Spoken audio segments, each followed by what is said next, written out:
Amen. 2024 సంవత్సరం గడిచిపోయింది. 2025లో మనం అందరం అడుగు పెట్టాం.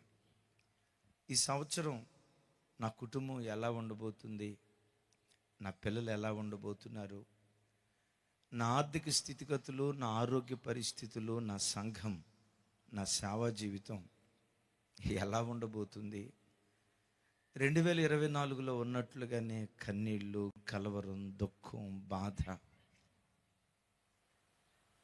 మార్పు లేని జీవితంతోనే 2025 కూడా కొనసాగుతుందా? ఈ సంవత్సరం నా బ్రతుకు ఎలా ఉండబోతుంది? ఓ ప్రశ్న ప్రతి హృదయంలో తప్పకుండా దోబూచులాడుతూ ఉంటుంది, ఆలోచిస్తుంది. డెఫినెట్గా ప్రతి బిడ్డ ఈ సంవత్సరం ఎలా ఉండబోతుంది మనస్సులో ఓ ప్రశ్న. మీ జాతకం నాకు తెలియదు, కానీ మీ నుదుటి మీద రాయబడిన ఏముంది? నుదుటి మీద తలరాత, చేతుల మీద కొంతమంది అరచేతిలో ఉన్న గీతలు చూసి జాతకం చెప్తూ ఉంటారు. నాకు తెలిసి అరచేతిలో పిచ్చి గీతలు తప్ప జాతకం ఉండదు. కానీ జాతకం తెలుసుకోవాలని చాలామంది అనుకుంటారు. ఈ 2025 మీరు కానీ మీ కుటుంబాలు కానీ ఎలా ఉండబోతున్నాయో దేవుని ప్రతినిధిగా, దేవుని రాయబారిగా ఒక మాట చెప్తాను. 2024లో మీరు పొందుకున్న ఆశీర్వాదం కంటే 2025 రెట్టింపు ఆశీర్వాదంతో మీ ఒక్కొక్క కుటుంబాన్ని నా దేవుడు నిలవబెట్టబోతున్నాడు. 2024లో ఉన్నట్లుగానే మా పరిస్థితి ఉంటుంది అని అనుకోకండి. ఇంకో మాటలో చెప్పాలంటే మిమ్మల్ని ఏదో పురికొల్పాలి, బూస్ట్ చేయాలని కాదు, కానీ లేఖనపు వెలుగులో మీరు పుట్టిన నాటి నుండి నేటి వరకు ఎప్పుడు ఎన్నడూ అనుభవించని ఆశీర్వాదం ఈ ఏడాది అనుభవించేటట్లుగా ఆకాశపు ద్వారాలు తెరిచి ఈ ప్రాంగణంలో వాక్యం వింటున్న ఒక్కొక్క బిడ్డను నా దేవుడు కరుణించునుగాక. మీరు అడగొచ్చు, అయ్యా నా భవిష్యత్తు ఏం తెలుసని మీరు నాకు చెప్తున్నారు, నా సేవా స్థితిగతులు మీకేం తెలుసు, మా కుటుంబంలో ఏం జరుగుతుందో, మేము అనుభవిస్తున్న పరిస్థితి ఏంటో ఏం తెలిసి మీరు ఈ మాట మాట్లాడుతున్నారు? మీ పరిస్థితులు నాకు తెలియవు, కానీ నా దేవుని మనసు నాకు బాగా తెలుసు. మీ కుటుంబంలో ఉన్న ఆర్థిక పరిస్థితులు ఎలాంటివో నేను ఎరగను, కానీ లేఖనాలు ఎట్టివో నేను ఎరుగుదును అంటాడు.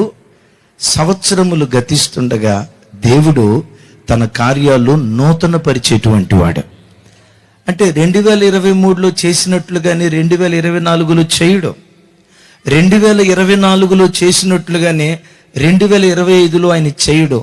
సంవత్సరం తర్వాత సంవత్సరం తన కార్యాలు నూతన పరుస్తూ ఉంటాడు. ఇంకొక మాటలో చెప్పాలంటే తరం తర్వాత తరం తన అభిషేకాన్ని ఈ దేవుడు రెట్టింపు చేస్తాడు. నేనంట 2024 మోషే తరం అయితే 2025 యెహోషువ తరంలాగా దేవుడు ఆశీర్వదిస్తాడు. 2024 ఏలియా తరం అయితే 2025 ఎలీషా లాంటి రెండంతల దీవెనితో ఈ ఏడాది ఒక్కొక్క బిడ్డను కృపగల దేవుడు తన మహిమ కొరకు ఆశీర్వదించునుగాక. ఆయన నామ ఘనత కొరకు దైవ సేవకులను, వారి పరిచర్యను, ఈరోజు ఈ సభకు వచ్చిన ప్రతి క్రైస్తవ కుటుంబం మీద ఆయన దయాదృష్టి నిలిపి మీ స్థితిగతులను విప్లవాత్మకంగా దేవుడు మార్చునుగాక. అలా మార్చాలి, మన స్థితిగతులు చక్కదిద్దబడాలి అంటే ఏం చేయాలి? 2 మాటలు బైబిల్లో నుంచి మీకు గుర్తుకు తెస్తాను. పరిశుద్ధ గ్రంథమైన బైబిల్ తెచ్చిన వాళ్ళందరూ ఒకసారి మీ బైబిల్ తెరవండి. సమూయేలు మొదటి గ్రంథం 4వ అధ్యాయం 10వ వచనం నేను చదువుతాను. చదువుతూ ఉండగా నాతో కలిసి కాస్త పెద్దగా చెప్పడానికి ప్రయత్నం చేయండి. ఫిలిష్తీయులు యుద్ధము చేయగా ఇశ్రాయేలీలు ఓడిపోయి అందరూ తమ డేరాలకు పరిగెత్తి వచ్చిరి. అప్పుడు అత్యధికమైన వధ జరిగను. ఇశ్రాయేలీలలో 30,000 కాల్బలము కూలెను. 7వ అధ్యాయం 10వ వచనం. సమూయేలు మొదటి గ్రంథం 7వ అధ్యాయం 10వ వచనం నాతో కలిసి.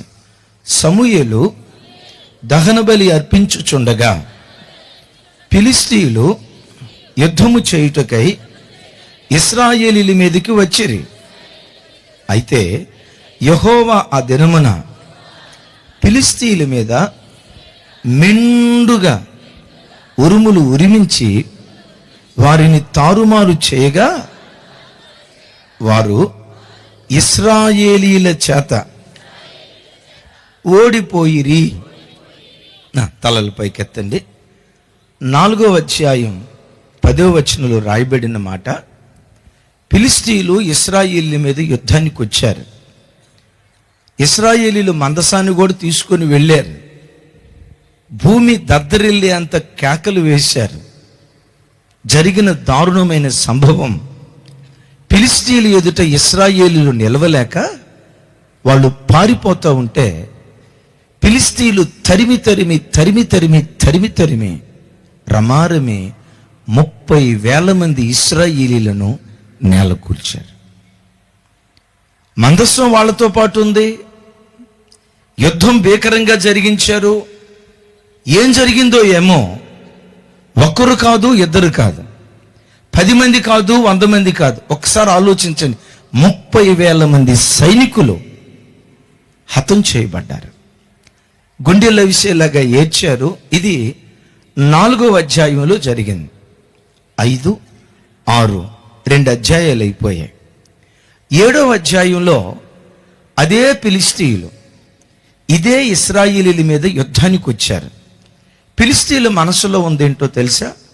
మా తెలంగాణ భాషలో చెప్పాలంటే, ఇంతకు మునుపు గెలిచాం, మరోసారి వాళ్ళని గెలవటం ఇదేం పెద్ద కష్టమైన సంగతి ఏం కాదు, అవలేలగా మనం ఓడించొచ్చురా భయ్ వాళ్ళని, ఏముంది ఆఫ్టర్ ఆల్, ఇంతకు మునుపు గెలిచాం, ఇంతకు మునుపు ఓడిపోయి ఓడగొట్టేశాం, అవలేలగా మనం ఓడగొట్టవచ్చు అన్న ఆలోచనతో ఫిలిష్తీయులు ఇశ్రాయేలీయుల మీద యుద్ధానికి వచ్చారు.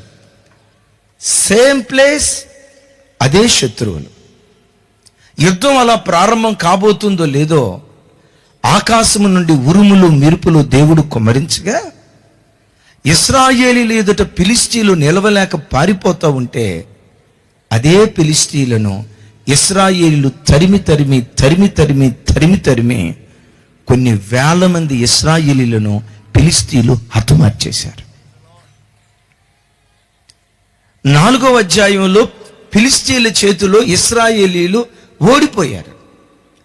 5వ అధ్యాయం 6వ అధ్యాయం గడిచి 7వ అధ్యాయానికి వచ్చేసరికి ఓడిన చోటే తన ప్రజలైన ఇశ్రాయేలీయులను దేవుడు గెలిపించాడు. తల దించిన చోటే తన ప్రజల తలలో విజయోత్సవంతో దేవుడు లేవనెత్తి ఊరేగించాడు. అవమానం పొందిన చోటే రెట్టింపు ఘనతను తన పిల్లలకు కానుకగా దేవుడు సమర్పించాడు. సంగమా, ఈ సువార్త సభకు వచ్చేటప్పుడు మీతో పంచుకోమని ఆత్మదేవుడు నా హృదయాన్ని రేపి మీతో పంచుకోమని చెప్తున్న మాట. ఇదొక దైవ సేవకులకే కాదు, చిన్నపిల్లలకే కాదు, పెద్ద పిల్లలకే కాదు, ఈ శబ్ద యంత్రం ద్వారా ఈ రాత్రి ఎంతమంది అయితే దేవుని వాక్యం వింటున్నారో మీతో చెప్పమని నా హృదయాన్ని ప్రభు రేపిన మాట. 2024లో ఏ వ్యాపారంలో ఓడిపోయావో, ఏ ఉద్యోగంలో ఓడిపోయావో, ఏ కంపెనీలో ఓడిపోయావో, ఏ ఆర్థిక విషయాల్లో ఓడిపోయావో, ఏ కుటుంబంలో ఓడిపోయావో, 2024 ఓడిపోయిన సంవత్సరం అయితే 2025 ఓడిన చోటే గెలిపించిన సంవత్సరంగా తన మహిమ కొరకు దేవుడు నిలవబెట్టును గాక. అయ్యా, 2024 అంతా ఓడిపోయానయ్యా నా బ్రతుకులో. పిల్లల్ని పెంచే విషయంలో అందరూ నన్ను చూసి అన్నారు, దీనికి పిల్లల్ని పెంచడం కూడా రాదు, భర్తతో ఎలా సంసారం చేయటం కూడా రాదు, వీళ్ళ బ్రతుకంతా అప్పులు అప్పులు అప్పులు అప్పులు. ఈ మాటలు వింటూ చావాలో బ్రతకాలో అర్థం కాక 2024 అంతా సాగిపోయిందయ్యా. 2025 ఎలా ఉండబోతుంది, 2025 దేవుడు ఎలా నడిపించబోతున్నాడు, 2025లో దేవుడు నిన్ను నడిపించబోయే మార్గం 2024లో ఏ ఉద్యోగంలో ఓడిపోయావో, ఓడిపోయిన ఆ ఉద్యోగ స్థలములోనే తన నామ ఘనత కొరకు 2025లో దేవుడు గెలిపించును గాక. తన మహిమ కొరకు విజయోత్సవంతో దేవుడు ఊరేగించును గాక. ఓడిపోయిన చోటే ఇశ్రాయేలీయులను దేవుడు గెలిపించాడు. ఓడిన చోటే ఆ ప్రజలను గెలిపించడానికి కారణం ఏంటి? అలాంటి విజయాలు దేవుని పిల్లలైన మనం మన జీవితంలో చవి చూడాలంటే మనం ఏం చేయాలి? వీళ్ళేం చేశారు, మనం ఏం చేయాలి? 4వ అధ్యాయంలో ఓడిపోయారు కదా. 5వ అధ్యాయం 6వ అధ్యాయానికి వచ్చేసరికి సమూయేలు న్యాయాధిపతిగా ఉండటం ప్రారంభించాడు. 7వ అధ్యాయానికి వచ్చేసరికి యావత్ ఇశ్రాయేలు దేశానికి ఓ సమాచారం ప్రకటిస్తున్నాడు. ఇశ్రాయేలీలరా, షిలోహు మందిరంలో ఫినెహాసు హోఫ్నీను చేసిన అతిక్రమాన్ని బట్టి ఫిలిష్తీయుల చేతిలో మనం ఓడిపోయాం.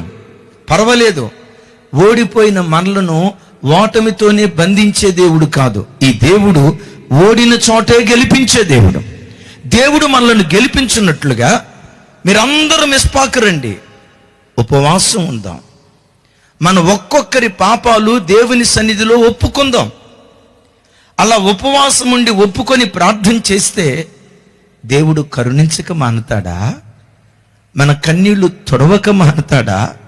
మన నోటి నిండా నవ్వు పుట్టించక మానుతాడా? కుంగిన చోటే ఆకాశమంత ఎత్తుకు దేవుడు లేవనెత్తక మానుతాడా? మన ఓటమిని తన ఓటమిగా ఎంచేవాడు కదా ఆయన. మన అవమానాన్ని తన అవమానంగా ఎంచే దేవుడు కదా. మన దుఃఖాన్ని తన దుఃఖంగా ఎంచే దేవుడు కదా. మనం ఓడిపోతే చూసి పకాపకా నవ్వే సాడిస్తూ దేవుడు కాదు కదా. మన అపజయాన్ని తన అపజయంగా ఎంచేవాడు. తప్పకుండా ఓడిన చోట దేవుడు మనల్ని గెలిపిస్తాడు.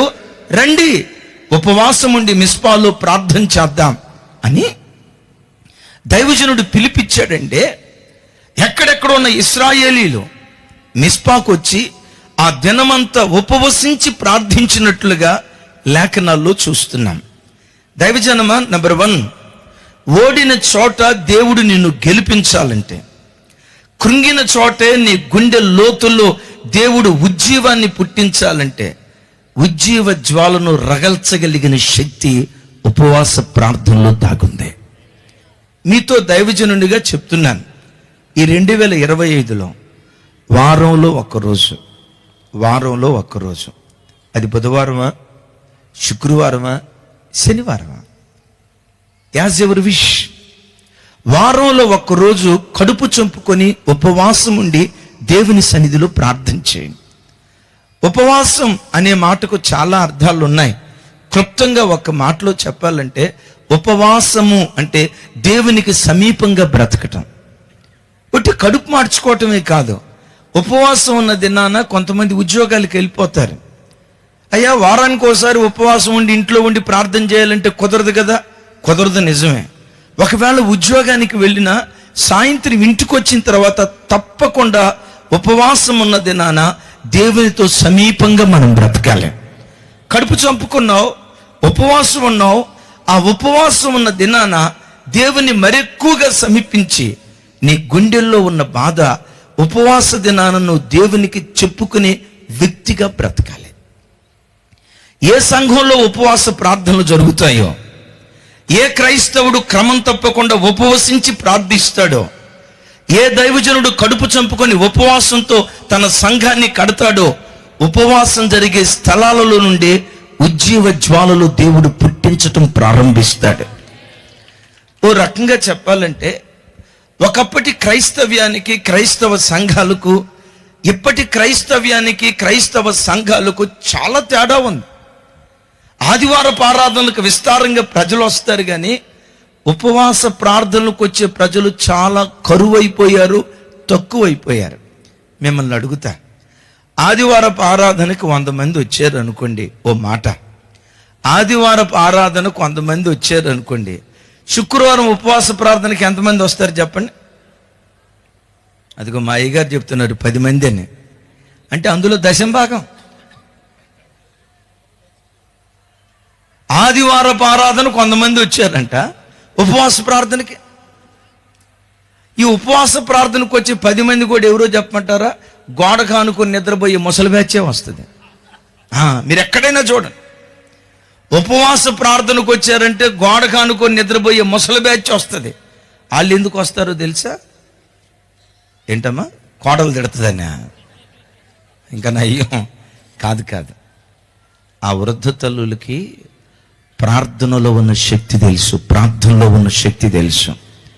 గడిచిన దినాల్లో ప్రార్థన ద్వారా ఎన్నో పరాక్రమ కార్యాలు వ్యక్తిగతంగా రుచి చూశారు. ప్రార్థనలో ఉన్న మాధుర్యం ఆ తల్లులకు తెలుసు.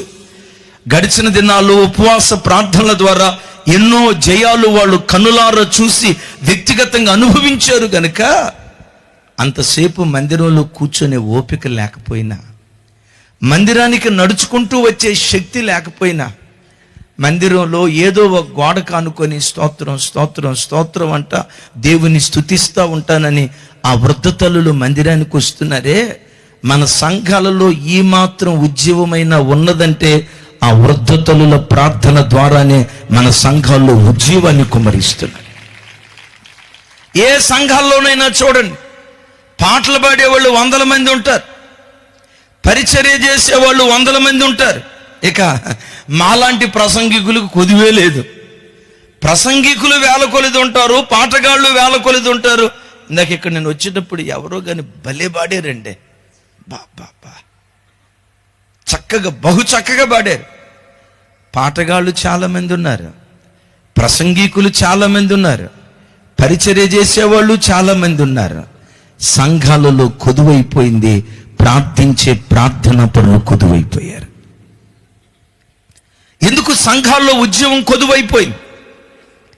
ఆ కాలంలో పెంతుకో సంఘాల్లో మనం చూసిన ఉద్యమం ఈ దినాల్లో ఎందుకు మనం చూడలేకపోతున్నాం? ఉపవసించి ప్రార్థించే ప్రార్థన పరులు సంఘాల్లో లేరు.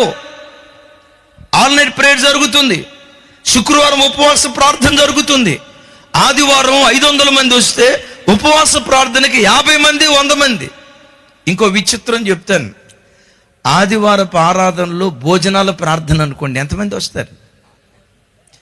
ఆ భోజనాల ప్రార్థనలో మాంసం ముక్కలు పెడుతున్నారు అనుకోండి, సచ్చినోడు కూడా సమాధిలోంచి చర్చికి వచ్చేస్తాడు. ఆ ఆదివారం చర్చికి ఎక్కడ చూసినా విత్ ఫ్యామిలీ బయలుదేరతారు. అయ్య గారు విత్ ఫ్యామిలీ. చర్చి సరిపోదా? బయట రోడ్డు మీద టెంట్లు వేస్తారా? టెంట్లు కూడా సరిపోవు, మొత్తం హౌస్ఫుల్. ఏ సంఘంలో ఉపవాస ప్రార్థనా దినాన మందిరం హౌస్ఫుల్ అవుతుందో అక్కడి నుండి ఉజ్జీవాన్ని దేవుడు పుట్టించడం ప్రారంభిస్తాడు.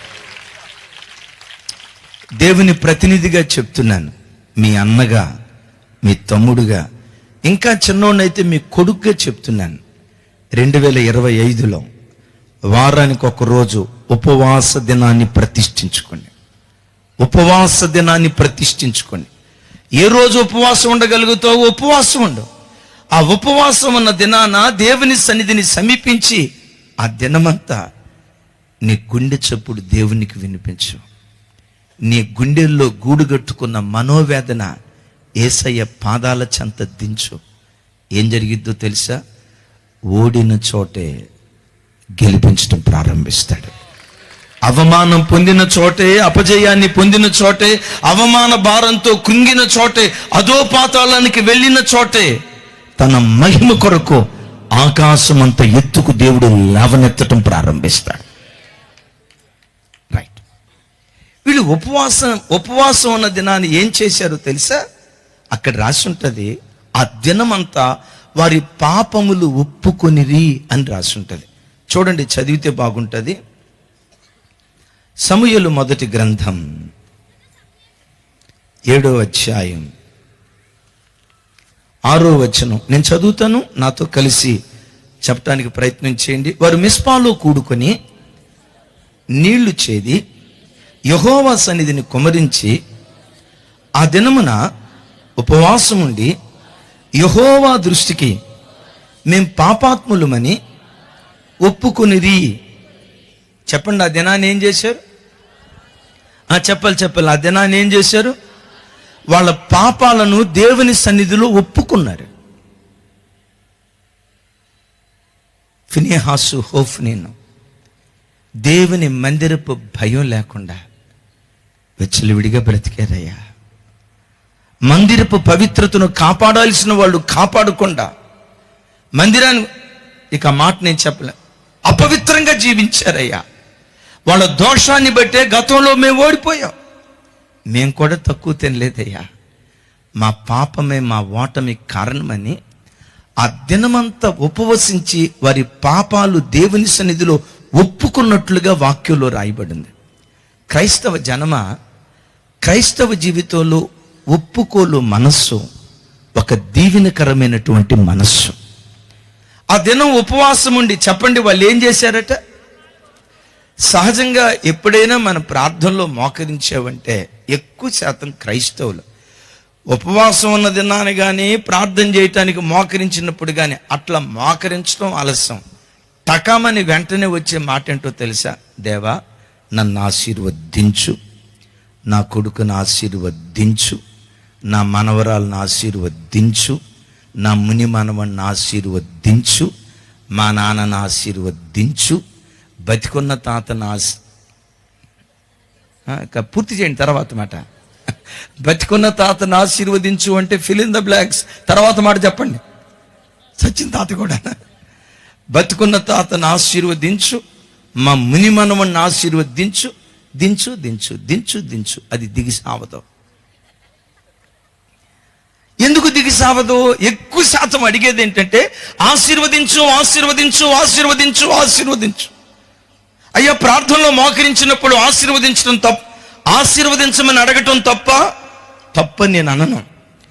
ఆశీర్వదించమని దేవుణ్ణి అడగాలి. దానికి మించి ప్రభు సన్నిధిలో నువ్వు మోకరించినప్పుడు మొట్టమొదట నీ అపరాధాన్ని, నీ ఇంటి వారి అపరాధాన్ని, నీ పిల్లల అపరాధాన్ని, నీ వ్యక్తిగత అపరాధాన్ని, నీ కుటుంబీకుల అపరాధాన్ని దేవుని సన్నిధిలో ఒప్పుకొని నువ్వు ప్రార్థన చేస్తే ఆ తర్వాత నువ్వు చేసిన ప్రార్థన ధూపములాగా దేవుని సన్నిధికి చేరటం ప్రారంభిస్తుంది.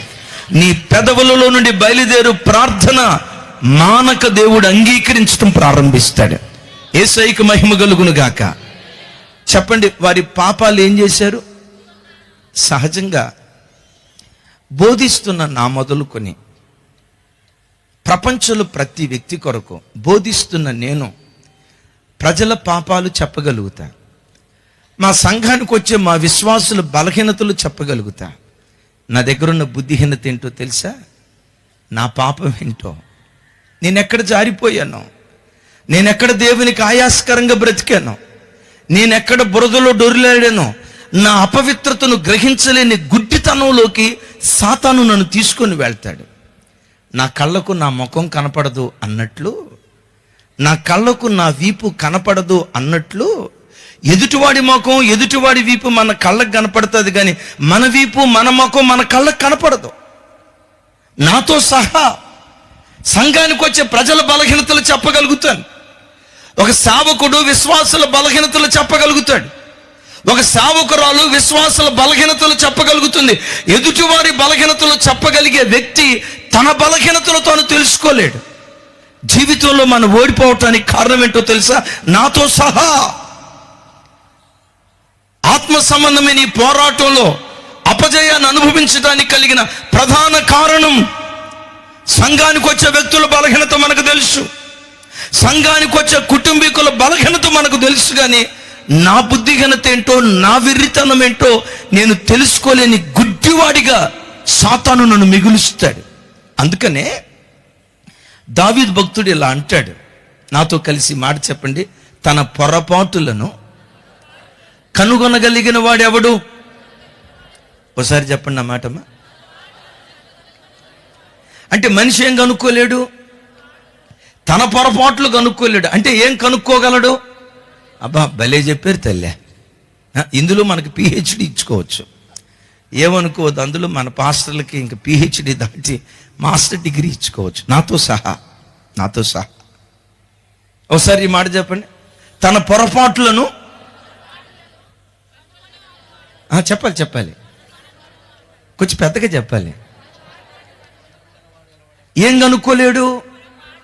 అక్కడ దాకేందుకు మీ దగ్గరికి వచ్చి, సిస్టరో మీ భర్తతో ఉన్న ప్రాబ్లం ఏంటో, మీ భర్తలో ఉన్న లోపాలేంటో చెప్పమ్మా అని అడిగామనుకోండి, మీరు ఒక్కసారి చూసి అన్నయ్య ఒకటా రెండా, ఆయన తప్పులు రాయాలంటే పుస్తకాలు ఒక పుస్తకం అయిపోయిన తర్వాత తరువాయి భాగం 2వ వాల్యంలో, ఆ పుస్తకం అయిపోయిన తర్వాత తరువాయి భాగం 3వ వాల్యంలో. నిన్ను అడిగితే అమ్మా మీ అత్తలో ఉన్న తప్పేటో చెప్పమ్మా, మీ భర్తలో ఉన్న తప్పేటో చెప్పని నిన్ను అడిగితే ఏకరువుగా చెప్పుకుంటా చివరికి వచ్చి ఏం చేస్తావో తెలుసా? అన్నయ్య నేను కాబట్టి కాపురం చేస్తున్నాను అన్నయ్య, ఇంకొక ఆడదైతే లీటర్లు టన్నులు నేను కాబట్టి కాపురం చేస్తున్నాను అన్నయ్య, ఆ దుర్మార్గుడైన భర్తతో ఇంకొక ఆడదైతే చెప్పండి. చూసారా మీ డైలాగులే. సరే భర్త కూర్చి అంత బాగా చెప్పావు కదరా తల్లి, అత్త కూర్చి కూడా బాగా చెప్పావు కదా, ఇదే వ్యక్తి దగ్గరికి వెళ్ళి సరేనమ్మా అత్త కూర్చి బాగానే చెప్పావు, భర్త కూర్చి కూడా బాగానే చెప్పావు, ఇంతకి మరి నీ దగ్గర ఏమైనా తప్పులు ఉన్నాయో చెప్పమ్మా అన్నావు అనుకోండి, అన్నయ్య నేను నెట్టాడుదాను మా డానియల్ గారికి తెలియదా, కావాలంటే మా జాషువా జ్యోతి గారిని అడగండి, మా అజయ్ పాస్టర్ గారిని అడగండి, నన్ను గూర్చి చెప్పాలంటే స్వయాన మరియమ్మ తల్లికి చెల్లెల్ని గాబ్రియల్ దూతకు అక్కనే. ఆ గాబ్రియల్ దూతకు అక్కలు ఎవరెవరైతే ఉన్నారో ఒకసారి చేతులు పైకెత్తి గట్టిగా హల్లెలూయా చెప్దాం. హల్లెలూయా. అది కాదు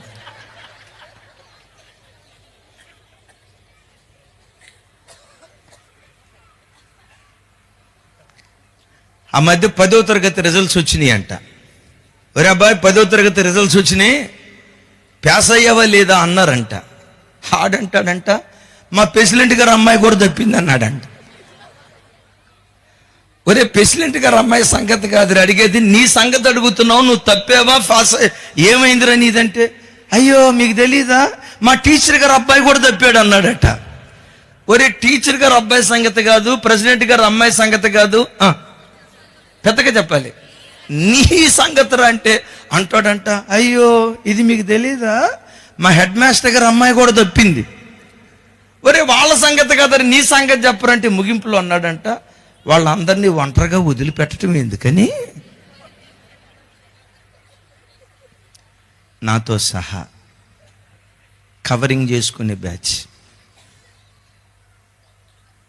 సరైన ఒప్పుకోలు నాలో ఉంటే నా ప్రభు నన్ను ఎక్కడో నిలవబెట్టేవాడు. ఇంకా నా అతిక్రమాన్ని కప్పుకునే ఇస్కరియోతు యోధ మనస్సు ఉండటాన్ని బట్టే నా మీద దేవునికి ఉన్న ప్రణాళిక నిర్వీర్యమైపోయింది. 2024 ఓటమిని అనుభవించిన సంవత్సరమేమో. ఈ రాత్రి వాక్యం వింటున్న క్రైస్తవ జనమా, ప్రభు నీతో మాట్లాడుతూ ఉండగా నీవే స్థితిలో వచ్చినా, ఏ బుద్ధిహీనతతో వచ్చినా, ఏ బురదలో కాలు జారిన స్థితిలో వచ్చిన ఈ రాత్రి మిస్పాలో ఇశ్రాయేలీలు తమ పాపములు ఒప్పుకున్నట్లుగా ఈ రాత్రి దైవ సన్నిధిలో ఒప్పుకొని నువ్వు విడిచిపెట్టగలిగితే ఈ రాత్రి నా దేవుని కనికరం నీ మీదకు దిగివచ్చును గాక, నీ పిల్లలను నా దేవుని కనికరం ఆవరించును గాక. మీరు ఎరుగుదురు కదా, అతిక్రమములు దాచిపెట్టువాడు వాటిని ఒప్పుకొని విడిచిపెట్టువాడు దేవుని కనికరాన్ని పొందుతూ ఉన్నాడు. అదేనో మిస్పాలో ప్రజలు కూడుకొని దోషం చేసిన ప్రజలమయ్యా, అక్రమం చేసిన ప్రజలమయ్యా, విచ్చలవిడిగా బ్రతికిన ప్రజలమయ్యా, దేవుని మందిరం అనే భయం లేక, దేవుని మందిరానికి వస్తున్నాము అన్న ప్రత్యక్షత లేక, మందిరానికి వచ్చిన స్త్రీ ఇట్లా అక్రమంగా ప్రవర్తించామయ్యా, మేము ఓడిపోవటానికి, మాకు మేలు కలగకపోవటానికి, మా అపజయానికి మా పాపాలే కారణమని ఆ దినమంతా దేవుని సన్నిధిలో రొమ్ము కొట్టుకుంటూ ఏడ్చారు. ఇక్కడ ఒక మాట చెప్పి తతిమ విషయానికి వెళ్తాను. బిడ్డలారా, ఫినెహాసు హోఫ్నీను అని చెప్పే కదా, వారు మందిరంలో ఉండే యాజకులు. ఒక అన్యుడు కూడా అలాంటి తప్పుడు పని చేయటానికి భయపడతాడు. వీళ్ళు మందిరంలో ఉండి చేయకూడని లజ్జాకరమైన హేయమైన కార్యాలు చేశారు. దిద్దుబాటు చేయటానికి మాట చెప్తున్నాను. ఈ కాలంలో చాలామంది యవ్వన బిడ్డలు పరిచర్యకు వస్తున్నారు, రావాలి. ఒకప్పుడు యవ్వన బిడ్డలు అంతగా వచ్చేవాళ్ళు కాదు. ప్రార్థన అంటే సిస్టర్స్కి మాత్రమే పరిమితం. దేవుని కృప ఈ కడవరి దినాల్లో అనేక మంది యవనస్తులను రేపి మందిరంలో ఎక్కువగా పరిచర్య చేసేది ఆడబిడ్డలు, మగబిడ్డలు. ఇది క్రైస్తవ సంఘానికి ఒక శుభ పరిణామం. ఆమేన్. శుభ పరిణామం వాస్తవమే, కానీ ఒక బాధాకరమైన సంగతి ఏంటో తెలుసా? కొన్ని చోట్ల పరిచర్య పేరు చొప్పున పాపం జరుగుతుంది. పరిచర్య పేరు చొప్పున పాపం జరుగుతుంది. ఇంకెక్కువ వివరాలు నేను చెప్పలేను. ఈ అబ్బాయి ఆ అమ్మాయి వైపు చూడటం, ఆ అమ్మాయి ఈ అబ్బాయి వైపు చూడటం, ముసిముసి నవ్వులు నవ్వటం, ఫోన్లో చాటింగ్ చేయటం. హాయ్, మందిరానికి వచ్చావా? ఏ వరుసలో కూర్చున్నావు? 3వ వరుస. నీకెడ తెలుసు తమ్ముడా?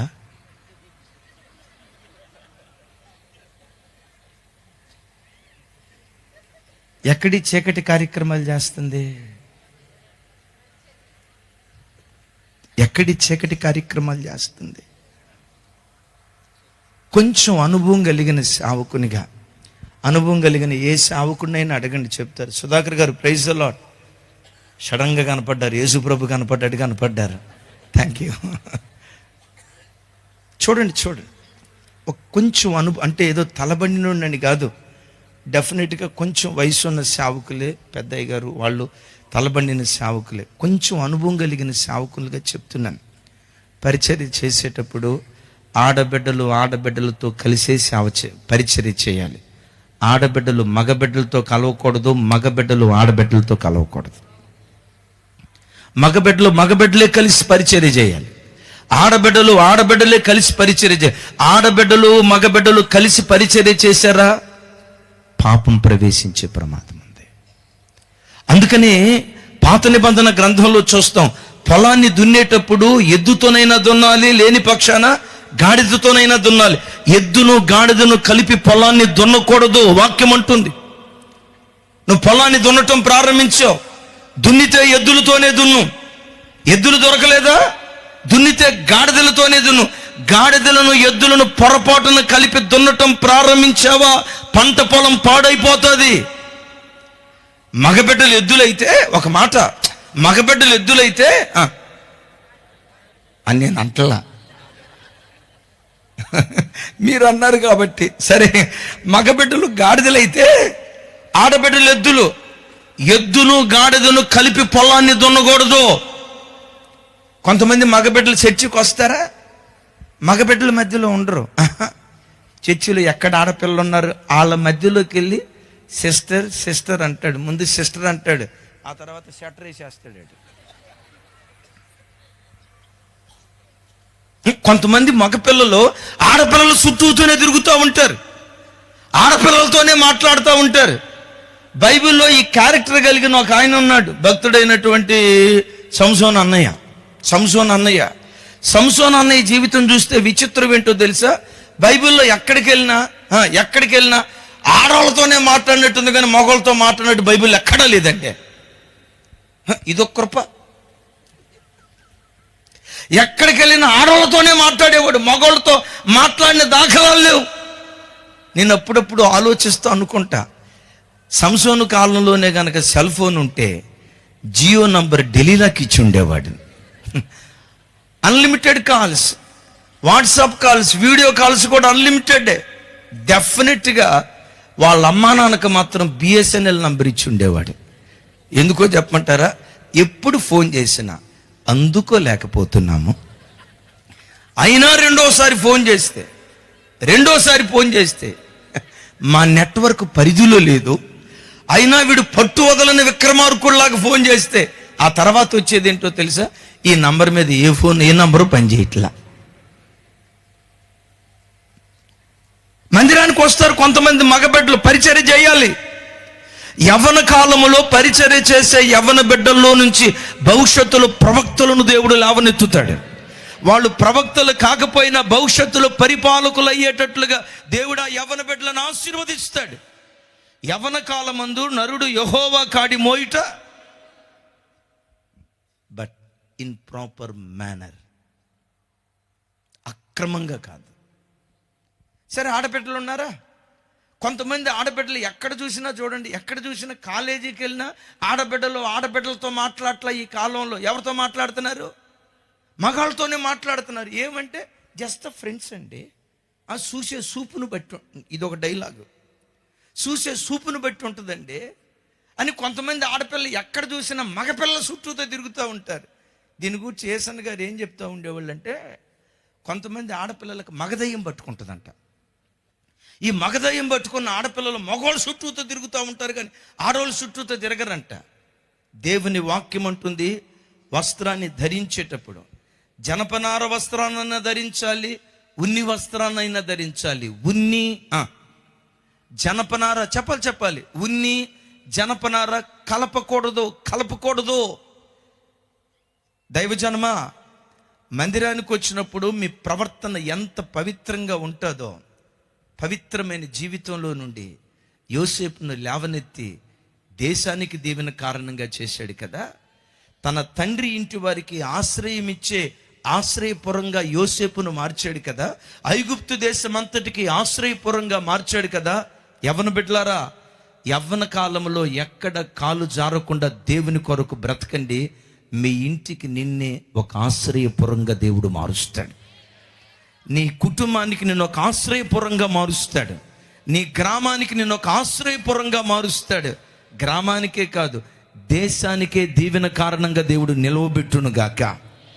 ఒక మాట చెప్పి తతిమ విషయానికి వెళ్తాను. ఒకవేళ 2024లో ఎక్కడైనా కాలు జారిన జ్ఞాపకం ఉంటే పర్వాలేదు. కొన్ని శోధనలు జయించలేక జారిన స్థితిలో ఉన్నావేమో. దేవుని సన్నిధిలో మోకరించి, ఇక్కడ పడ్డానయ్యా, ఇక్కడ జారిపోయానయ్యా, నన్ను లేవనెత్తయ్యా, నీ కొరకు నేను బ్రతుకుతానయ్యా.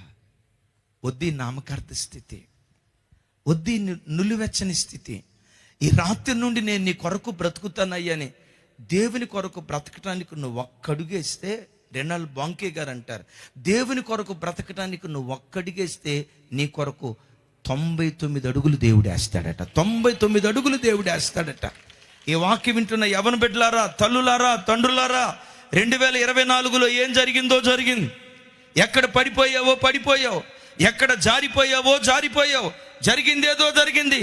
ఈ రాత్రి వాక్యం వింటుండగా, యేసయ్యా నీ కొరకు నేను బ్రతుకుతా, నీ మార్గంలో నేను నడుస్తా. ఈ నులివెచ్చని బ్రతుకు నాకొద్దు, ఈ నామకార్థ జీవితం నాకొద్దు, ఈ నిష్ప్రయోజనమైన జీవితం నాకొద్దు. ఈ రాత్రి నుండి బ్రతుకుట క్రీస్తే, చావైతే లాభం అన్నట్లుగా నీ కొరకు నేను బ్రతుకుతానయ్యాని ఒక్కడుగు నువ్వు ముందుకేస్తే 99 అడుగులు వేసి ఇంకెన్నడూ జారిపోకుండా నిత్యము నిలిచే సియోను కొండలాగా నా దేవుడు నిన్ను నిలవబెట్టును గాక. అలా నిలవబెట్టున్నట్లు చప్పట్లు కొట్టు దేవునికి స్తోత్రాలు చెప్దాం. రైట్. వారు ఆ రీతిగా దేవుని సన్నిధిలో ఒప్పుకుంటూ ఉంటుండగా ఏం జరిగిందో చూడండి. 7వ అధ్యాయం 7వ వచనం. థ్యాంక్ యూ అండి. నాతో కలిసి చెప్పండి. ఇశ్రాయేలీలు మిస్పాలో కూడి ఉన్నారని ఫిలిష్తీయులు వినినప్పుడు ఫిలిష్తీయుల సర్దారులు ఇశ్రాయేలీల మీదకి వచ్చింది. నా వైపు చూసి నాకు సమాధానం చెప్పండి. ఇప్పుడు ఫిలిష్తీయులు ఎవరి మీదకి వచ్చారట? ఇశ్రాయేలీ మీదకి ఫిలిష్తీయులు వచ్చారు కదా. ఫిలిష్తీయులు రాకమునుపు ఇశ్రాయేలీలు ఏం చేశారు? సినిమా హాల్కి వెళ్ళారా? ఉపవాస ప్రార్థనకి వెళ్ళారా? పాపం చేశారా? పాపాన్ని ఒప్పుకున్నారా? దేవుని కొరకు బ్రతుకుదామని తీర్మానం చేసుకున్నారా? లోకం కొరకు బ్రతుకుదామని తీర్మానం చేసుకున్నారా? విచిత్రం చూడండి. దేవుని కొరకు బ్రతుకుదామని తీర్మానం చేసుకున్నప్పుడే ఫిలిష్తీయులు ఇశ్రాయేలీలతో యుద్ధం చేయటానికి దిగొచ్చారు. అయిలారా, నీవెప్పుడైతే దేవుని కొరకు బ్రతకాలని గట్టిగా కంకణం కట్టుకొని తీర్మానం చేసుకుంటావో అప్పుడే సాతాను మరెక్కువగా నీ మీద యుద్ధం చేయటానికి కూడా వస్తాడు. నువ్వు త్రాగుబోతుగా ఉన్నంతకాలం వాడు నీ జోలు రాడు. నామకార్థ క్రైస్తవుడిగా బ్రతికినంత కాలం వాడు నీ జోలు రాడు. నులువెచ్చని స్థితిలో బ్రతుకుతున్నంత కాలం వాడు పొరపాటును నిన్ను ముట్టుకోడు.